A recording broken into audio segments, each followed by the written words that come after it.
बिस्मिल्लाहिर्रहमानिर्रहीम। आज के हम इस लेक्चर में बाई मॉलिक्यूलर एलिमिनेशन रिएक्शन, इसे हम कॉमनली E2 रिएक्शन भी कहते हैं, इसको हम डिटेल से इसका मैकेनिज्म डिस्कस करेंगे और under which conditions E1 E2 reactions होते हैं, इसको भी हम थोड़ा सा डिस्कस करेंगे। जैसा कि हमने लास्ट टाइम डिस्कस किया था कि जो E1 मैकेनिज्म है वो टू स्टेप मैकेनिज्म है। रिएक्शन दो स्टेप में कंप्लीट होता है। फर्स्ट स्टेप ऐसा होता है कि लिविंग ग्रुप निकल जाता है और कार्बोकेटाइन प्रोड्यूस होता है। सेकंड स्टेप में बेस बीटा हाइड्रोजन पिक करता है और उसके रिजल्ट में carbon carbon double bond produce हो जाता है। जब हम E2 मैकेनिज्म की बात करते हैं तो E2 mechanism single step mechanism है। इसे हम ये कह सकते हैं कि यह साइमल्टेनियस रिएक्शन है या कंसर्टेड रिएक्शन है। All the bond formation, all the bond breaking takes place simultaneously in the single step. For example, ये हमारे पास एक सबस्ट्रेट है जिसमें बेस प्रोटॉन को पिक करेगा और carbon to hydrogen bond next carbon to carbon bond में शिफ्ट होगा और लिविंग ग्रुप डिस्प्लेस हो जाएगा। इसमें तमाम के तमाम स्टेप्स जो इन्वॉल्व हो रहे हैं वो साइमल्टेनियसली एक ही स्टेप में होते हैं।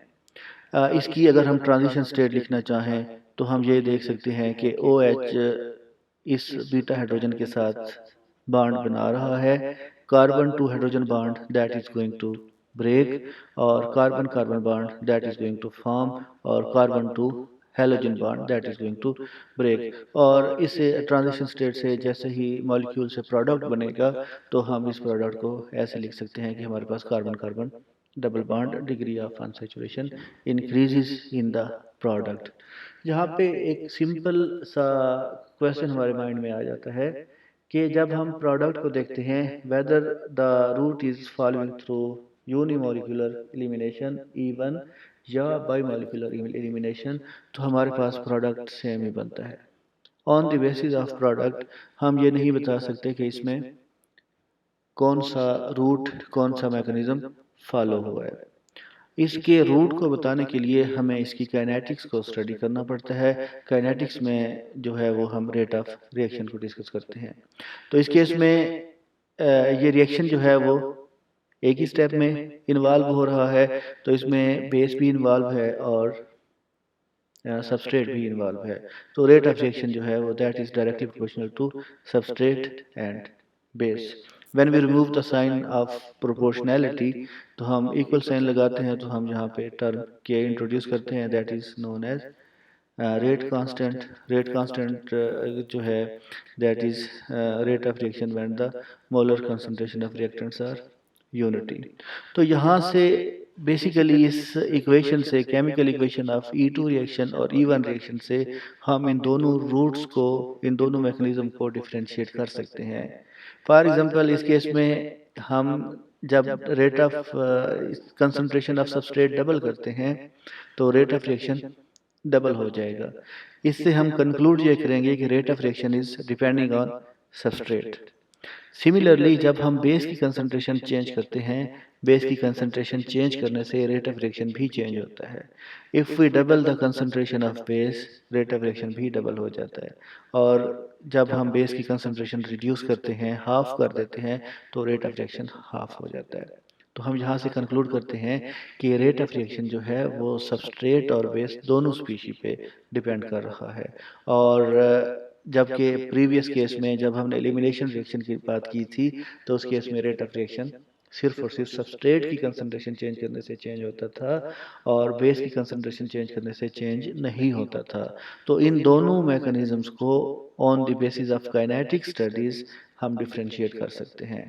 काइनेटिक स्टडी करें, अगर रेट ऑफ रिएक्शन सिर्फ और सिर्फ सबस्ट्रेट पे डिपेंड कर रहा है तो हम ये कंक्लूड करेंगे कि जो मैकेनिज्म फॉलो हुआ है दैट इज़ यूनिमोलिकुलर और E1 मैकेनिज्म। और अगर हम काइनेटिक स्टडी करते हैं और ये ऑब्जर्व करते हैं कि रेट ऑफ रिएक्शन सबस्ट्रेट और बेस पे दोनों पे डिपेंड कर रहा है, तो हम ये कंक्लूड करेंगे कि जो रूट फॉलो हुआ है, जो मैकेनिज्म फॉलो हुआ है दैट इज़ E2।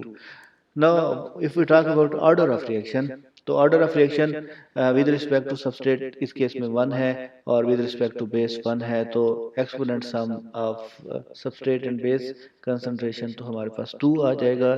तो जब हम इसके बाई मॉलिक्यूलर एलिमिनेशन रिएक्शन के ऑर्डर की बात करते हैं तो ऑर्डर ऑफ रिएक्शन इसका 2 बनता है, यानी order of reaction 1 with respect to substrate and 1 with respect to base, तो overall order of reaction is 2। When we talk about molecularity, molecularity को हमने इस तरीके से डिफाइन किया था कि number of species undergoing A change in covalency in the transition state of rate determining step of chemical reaction. तो क्योंकि ये सिंगल स्टेप मैकेनिज्म है तो यही इसका रेट डिटरमाइनिंग स्टेप होगा, और जब हम इसकी ट्रांजिशन स्टेट की बात करते हैं तो इसकी ट्रांजिशन स्टेट में 2 स्पीशीज इन्वॉल्व हो रही हैं, बेस भी इन्वॉल्व हो रहा है और सबस्ट्रेट भी इन्वॉल्व हो रहा है। तो इसकी मॉलिक्यूलरिटी 2 होगी, इस वजह से हम इसको बाई मॉलिक्यूलर रिएक्शन का नाम देते हैं। Aldous again order of reaction भी इसका 2 है और मॉलिक्यूलरिटी भी इसकी 2 है, और हम इसे बाई मॉलिक्यूलर रिएक्शन जो है वो ड्यू टू मॉलिक्यूलरिटी कहते हैं। ऑर्डर ऑफ रिएक्शन की वजह से हम ये नहीं कहते। एक और one of the important observation order of reaction, जैसा कि हमने लास्ट टाइम भी बताया था कि एक्सपेरिमेंटली डिटरमिन्ड क्वांटिटी होती है, इससे हम थ्योरेटिकली प्रिडिक्ट नहीं कर सकते, जबकि molecularity if we know the route of reaction हम इसे थ्योरेटिकली प्रिडिक्ट कर सकते हैं कि कितनी स्पीशीज रेट डिटरमिनिंग स्टेप की ट्रांजिशन स्टेट में इन्वॉल्व हैं। तो इसकी मॉलिक्यूलरिटी इस केस में 2 हो जाएगी। एलिमिनेशन रिएक्शन में अभी हमने जो डिस्कस किया कि हेलोजन जो है वो अल्फा कार्बन से एलिमिनेट होती है और हाइड्रोजन जो है वो बीटा कार्बन से एलिमिनेट होता है, यानी बीटा हाइड्रोजन एलिमिनेट होता है और इसके रिजल्ट में प्रोडक्ट बन जाता है। जो हमने प्रीवियस एग्जांपल देखी है उसमें बीटा कार्बन एक ही था, और बीटा कार्बन जब एक ही होगा तो उसके साथ जो हाइड्रोजन अटैच हैं वो बीटा हाइड्रोजन होंगे, तो उसमें वही बीटा हाइड्रोजन ही एलिमिनेट होते हैं। उसकी रिक्वायरमेंट ये थी कि वो हाइड्रोजन एलिमिनेट होंगे जो लिविंग ग्रुप के एंटी पेरिप्लेनर पोजीशन पे मौजूद हैं। यहाँ पे एक और क्वेश्चन प्रोड्यूस होता है कि व्हाट अबाउट जब हमारे पास 2 बीटा कार्बन एटम मौजूद हो। फॉर एग्जांपल ये हमारे पास एक सिंपल एक सिमेट्रिकल मॉलिक्यूल है जिसमें 2 बीटा कार्बन मौजूद हैं, एक बीटा कार्बन उसके ऊपर 3 हाइड्रोजन मौजूद हैं, दूसरा बीटा कार्बन 3 हाइड्रोजन मौजूद हैं। विद रिस्पेक्ट टू ब्रोमीन ये हाइड्रोजन एंटी पेरिप्लेनर पोजीशन पे मौजूद है, विद रिस्पेक्ट टू ब्रोमीन ये भी एंटी पेरिप्लेनर पोजीशन पे मौजूद है। ओके, हम देखते हैं कि ब्रोमीन जहाँ से रिप्लेस हो और हाइड्रोजन जहाँ से रिप्लेस हो तो हमारे पास डबल बॉन्ड यहाँ पे आ जाएगा। तो हम इसे नंबरिंग स्टार्ट करें नॉमेनक्लेचर के थ्रू तो हम इसे कह सकते हैं कि ये 1 प्रोपीन है। व्हाट अबाउट कि जब हाइड्रोजन जहाँ से एलिमिनेट होगा, ब्रोमीन जहाँ से एलिमिनेट होगा तो डबल बॉन्ड इन 2 कार्बन के दरमियान आ जाएगा। नॉमेनक्लेचर के रूल के अकॉर्डिंग तो हमें नंबरिंग यहाँ से स्टार्ट करना पड़ेगी, तो अगेन ये प्रोडक्ट 1 प्रोपीन है। तो हम यहाँ से ये कंक्लूड करते हैं कि हम डिफरेंट प्रोडक्ट हासिल नहीं करते उस केस में जब हमारे पास सबस्ट्रेट सिमेट्रिकल हो। और इस तरीके से भी हम इसको डिफाइन कर सकते हैं कि जब नंबर ऑफ हाइड्रोजन और बोथ बीटा कार्बन सेम हो तो हम प्रोडक्ट में डिफरेंशिएट नहीं कर सकते, यानी हम ये कहते हैं कि प्रोडक्ट एक ही बनेगा। डिफरेंस उस वक्त आता है जब हमारे पास नंबर ये मॉलिक्यूल सिमेट्रिकल ना हो। फॉर एग्जांपल जो हमारे पास ब्रोमीन कंटेनिंग कार्बन है, इसके इस साइड पे जो कार्बन अटैच है इसके ऊपर 2 बीटा हाइड्रोजन मौजूद है, एक सब्स्टिट्यूएंट जिसे हमने आर से इंडिकेट किया है, और दूसरी साइड पे जब हम देखते हैं तो इसमें 3 हाइड्रोजन मौजूद हैं, कोई सब्स्टिट्यूएंट हमने अटैच नहीं किया। तो इन दोनों ये अब मॉलिक्यूल सिमेट्रिकल नहीं रहा।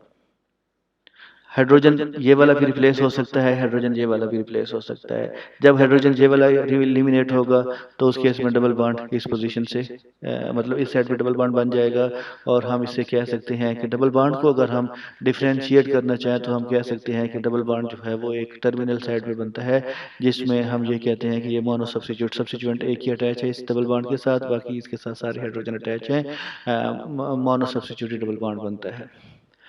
और दूसरा केस इसका ये बनता है कि जब हाइड्रोजन एटम यहाँ से एलिमिनेट होगा, यानी हाइड्रोजन उस बीटा कार्बन से एलिमिनेट होगा जो ऑलरेडी सब्स्टिट्यूटेड है, या बीटा कार्बन उस बीटा कार्बन से हाइड्रोजन एलिमिनेट होगा जिस पे नंबर ऑफ हाइड्रोजन की तादाद कम है। तो उस केस में डबल बॉन्ड इस साइड पे बनेगा, यानी कार्बन कार्बन डबल बॉन्ड यहाँ पे बनेगा। और जब हम इस कार्बन कार्बन डबल बॉन्ड के सब्स्टिट्यूएंट की बात करते हैं तो इस पे एक R सब्स्टिट्यूएंट अटैच है और दूसरा CH3 अटैच है। तो इस केस में हम ये कह सकते हैं ये डाई सब्स्टिट्यूटेड डबल बॉन्ड है। ये जो इस केस में हमारे पास बना था, हाइड्रोजन उस साइड से एलिमिनेट हुआ था, उस कार्बन से एलिमिनेट हुआ था जिस पर नंबर ऑफ हाइड्रोजन की तादाद ज़्यादा थी, तो उस केस में लेस सब्स्टिट्यूटेड डबल बॉन्ड बना था। और इस केस में जब हाइड्रोजन उस बीटा कार्बन से एलिमिनेट होता है जिसमें नंबर ऑफ हाइड्रोजन की तादाद कम है या कार्बन मोर सब्स्टिट्यूटेड है, तो उसमें डबल बॉन्ड मोर सब्स्टिट्यूटेड बनता है। तो जब हम इन दोनों की स्टेबिलिटी की बात करते हैं तो रूल ये है कि when ever double bond is more substituted the structure is more stable. तो इन दोनों की जब हम स्टेबिलिटी की बात करते हैं तो ये लेस सब्स्टिट्यूटेड है तो लेस स्टेबल होगा, और ये मोर सब्स्टिट्यूटेड है तो मोर स्टेबल होगा। तो हम इसको ये कह सकते हैं कि ये जो प्रोडक्ट है ये थर्मोडायनामिकली स्टेबल प्रोडक्ट होता है। और जबकि हम इसकी जब रेट ऑफ फॉर्मेशन की बात करते हैं तो ये हाइड्रोजन जो है वो स्टेरिकली लेस हिंडर्ड होता है, बेस इजीली इस पे अप्रोच कर सकता है, तो रेट ऑफ फॉर्मेशन इसका ज़्यादा होगा। तो हम इसको ये कह सकते हैं कि काइनेटिक्स इस प्रोडक्ट को फेवर करती हैं। तो ये काइनेटिकली कंट्रोल्ड प्रोडक्ट है, यानी rate of formation of this product will be high. और जब हम थर्मोडायनामिक्स की बात करते हैं, स्टेबिलिटी की बात करते हैं, तो ये वाला जो प्रोडक्ट है वो मोर स्टेबल होगा। यानी जब भी हमारे पास सबस्ट्रेट अनसिमेट्रिकल होगा तो उस केस में हमारे पास दो प्रोडक्ट के बनने के चांसेस होते हैं। एक को हम कह रहे हैं kinetically controlled product, kinetically favoured product, जो जिसका रेट ऑफ फॉर्मेशन हाई होगा, और दूसरी ऐसा प्रोडक्ट है जिसकी स्टेबिलिटी ज़्यादा होगी। तो इन दोनों को हमने लिटरेचर में इसके नाम दिए हुए हैं कि वैन एवर जो जो हमारे पास काइनेटिकली कंट्रोल्ड प्रोडक्ट होता है उसे हम हाफमैन एलिमिनेशन का नाम देते हैं, और इस प्रोडक्ट को हम हाफमैन प्रोडक्ट का नाम देते हैं। जबकि जो हमारे पास ये वाला प्रोडक्ट जिसमें डबल बॉन्ड मोर सब्स्टिट्यूटेड होता है, तो जो मोर स्टेबल होता है उसे हम ZZF प्रोडक्ट का नाम देते हैं, और इस एलिमिनेशन को हम ZZF एलिमिनेशन का नाम देते हैं। ये उस सूरत में पॉसिबल होता है जब हमारे पास डबल बॉन्ड जो है जो हमारे पास सबस्ट्रेट है वो अनसिमेट्रिकल हो। अदरवाइज हमारे पास सबस्ट्रेट अगर सिमेट्रिकल होगा तो हम इस तरह के प्रोडक्ट हासिल नहीं कर सकते। तो इसके इसके साथ ही कुछ हमारे पास और ऑब्जर्वेशंस होती हैं कि जब भी हमारे पास फॉर एग्जांपल जो हमारे पास सबस्ट्रेट है तो इसके इस साइड पे भी बीटा कार्बन मौजूद है, इसके ऊपर एक हाइड्रोजन मौजूद है, और इसकी इस साइड पे भी बीटा हाइड्रोजन मौजूद है। तो इस केस में चंद कुछ ऑब्जर्वेशंस इस तरह की हैं कि जब भी इस तरह की सिचुएशन हो, इस तरह के कंपाउंड्स को हम ब्रिज कार्बन का नाम देते हैं, ब्रिज कंपाउंड्स का नाम देते हैं कि ये जो है इन दो के दरमियान जो है ना कार्बन है वो एक ब्रिज की फॉर्म में अटैच है, तो ब्रिज कंपाउंड का नाम देते हैं। बाईसाइक्लिक कंपाउंड्स का नाम इनको हम दे सकते हैं। तो जब भी इस तरह के सबस्ट्रेट होंगे तो ब्रिज साइड पे कार्बन कार्बन डबल बॉन्ड नहीं बन सकता। यानी रूल ये है, इस रूल को हम ब्रेड्स रूल का नाम भी दे सकते हैं। तो वो ये है कि जो यानी हम इस केस में जो मोर सब्स्टिट्यूट डबल बॉन्ड की जब बात करते हैं, यानी जेड प्रोडक्ट की बात करेंगे, तो डबल ब्रिज साइड पे जो डबल बॉन्ड के बनने के चांसेस है वो नहीं होंगे। यानी हम ये कंक्लूड करते हैं कि ब्रिज साइड पे कभी भी डबल बॉन्ड नहीं बनता, कोई प्रोडक्ट नहीं बनता। इसमें सिर्फ और सिर्फ ये लेस सब्स्टिट्यूट डबल बॉन्ड बनेगा जिससे हम एक्चुअल प्रोडक्ट की बात करते हैं। अगर हम इस तरह के प्रोडक्ट की बात करें तो ये प्रोडक्ट के बनने के चांसेस बिल्कुल भी नहीं होते। इसका दूसरा रूल ये है कि अब ये देखें कि अब हमने ब्रोमीन को किस कार्बन पे अटैच कर दिया जो कि ब्रिज पोजीशन है। अब ये हमारे पास बीटा कार्बन है, इस साइड पे बीटा कार्बन है। जब डबल बॉन्ड बनेगा तो डबल बॉन्ड ब्रिज कार्बन के साथ बन रहा है। तो हमने अभी क्या कंक्लूड किया कि ब्रिज साइड पे डबल बॉन्ड नहीं बन सकता। तो इस वजह से इस तरह के जो सबस्ट्रेट जो ब्रिज कार्बन पे लिविंग ग्रुप अटैच होगा वो उनका कोई रिएक्शन नहीं होता। इस केस में जो हमने सबसे मेजर चीज़ डिस्कस की है वो basically stability of the product है। अब हमारे पास अगर इस तरह के सब्स्टिट्यूएंट अटैच हैं, ये दोनों बीटा कार्बन एटम है। फॉर एग्जांपल एक साइड पे हमारे पास जो सब्स्टिट्यूएंट अटैच है वो सिंपल अल्काइल ग्रुप है, और दूसरी साइड पे हमने जो सब्स्टिट्यूएंट अटैच कर दिया वो या तो कार्बन कार्बन डबल बॉन्ड है या हम इसमें कार्बोनिल ग्रुप अटैच कर देते हैं। अब जब इसमें से हाइड्रोजन यहाँ से एलिमिनेट होगा तो कार्बन कार्बन डबल बॉन्ड यहाँ पे बन जाएगा, इन दो कार्बन के दरमियान डबल बॉन्ड बन जाएगा, ब्रोमीन यहाँ से लीव करेगा। तो इस केस में जो प्रोडक्ट बन रहा है वो डबल बॉन्ड अल्टरनेट पोजीशन पे है। तो इस तरह के डबल बॉन्ड को, जब भी डबल बॉन्ड अल्टरनेट पोजीशन पे मौजूद हों, इनको हम कंजुगेटेड प्रोडक्ट का नाम देते हैं। कंजुगेटेड प्रोडक्ट हमेशा मोर स्टेबल होते हैं। तो ZZF रूल को हम अब साइड पर रख देते हैं कि अब हमने मजीद स्टेबिलिटी को इंट्रोड्यूस किया कि अब स्टेबिलिटी क्या चीज़ है। Stability is due to conjugation. अगर एक साइड पे ऐसा प्रोडक्ट के बनने के चांसेस हैं जिसमें double bond in conjugation with carbon carbon double bond हो सकता है या कार्बन ऑक्सीजन डबल बॉन्ड हो सकता है, तो उस साइड पे डबल बॉन्ड बनेगा और इसकी जो अपोजिट साइड होगी जहाँ से हाइड्रोजन एलिमिनेट नहीं होगा। अगर एलिमिनेट होगा भी तो वो माइनर प्रोडक्ट होगा। तो हम इस केस में ये कंक्लूड करते हैं कि इस साइड पे हमारे पास कार्बन कार्बन डबल बॉन्ड मौजूद है, तो जो बीटा हाइड्रोजन है वो ये वाला एलिमिनेट होगा और इस साइड पे कार्बन कार्बन डबल बॉन्ड होगा और जो प्रोडक्ट बनेगा उसमें कार्बन कार्बन डबल बॉन्ड जो है वो इन कंजुगेशन होगा। जबकि अनकंजुगेटेड प्रोडक्ट जो इस हाइड्रोजन के रिमूवल से बनेगा उसके बनने के chances as a minor product होते हैं। दूसरी एग्जांपल कि जब भी कार्बन कार्बन डबल बॉन्ड जो बन रहा है अगर in conjugation with carbonyl group हो तो वही मेजर प्रोडक्ट होगा। तो इस केस में देख लें कि जब हाइड्रोजन यहाँ से एलिमिनेट होगा तो कार्बन कार्बन डबल बॉन्ड यहाँ पे बनेगा और ये double bond in conjugation with carbonyl group है, तो ये मोर मेजर प्रोडक्ट होगा। जबकि इसका जो दूसरी साइड पे रिमूवल ऑफ हाइड्रोजन है वो माइनर प्रोडक्ट होगा। इसकी कुछ और फीचर्स हैं यूनिमॉलिक्यूलर रिएक्शन के हवाले से कि वो ये है कि हमने यूनिमॉलिक्यूलर रिएक्शन के केस में हमने ये डिस्कस किया था कि इसका रिएक्शन जो है वो टू स्टेप रिएक्शन है, टू स्टेप मैकेनिज्म है। फर्स्ट स्टेप में लिविंग ग्रुप लीव कर जाता है जिसके रिजल्ट में कार्बोकेटाइन बनता है।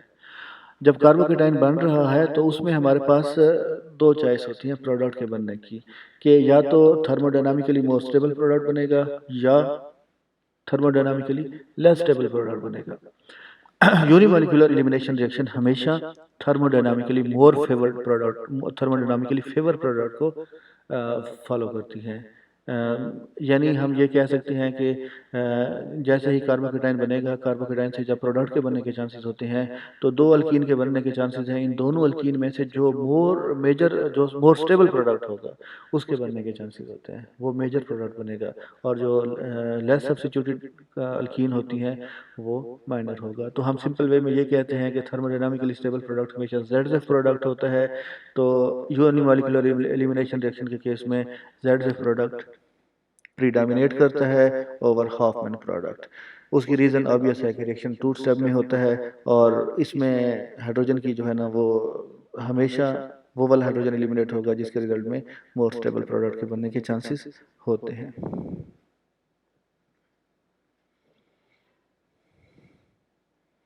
अब इस केस में इस तरह की हम एग्जांपल दे सकते हैं कि हमेशा जो है जो ZZ प्रोडक्ट है वो हमेशा मोर स्टेबल प्रोडक्ट की तरफ जाएगा। यानी ईवन रिएक्शन की जब हम बात करते हैं तो ईवन रिएक्शन हमेशा ZZ प्रोडक्ट को ही फॉलो करता है, ZZ रूल को ही फॉलो करता है।